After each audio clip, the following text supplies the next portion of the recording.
రైతు తన చేన్లో పండించినటువంటి కూరగాయలని తీసుకొచ్చి మార్కెట్ లో కూర్చొని ఎంత కమ్ముతో కిలో టమాటాలంటే 15 రూపాయలంటే 10 రూపాయలకి ఇస్తావా లేదా అని అంటాం.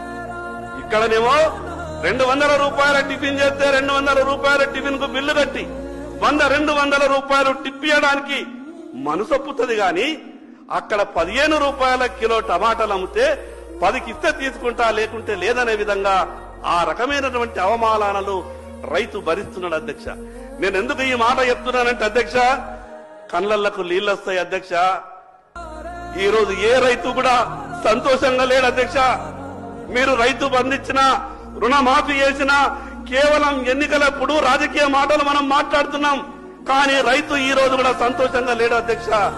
అధ్యక్ష, 5 ఎకరాలు ఉన్నటువంటి రైతు తను పండించినటువంటి పంటని కుటుంబం అంతా కూడా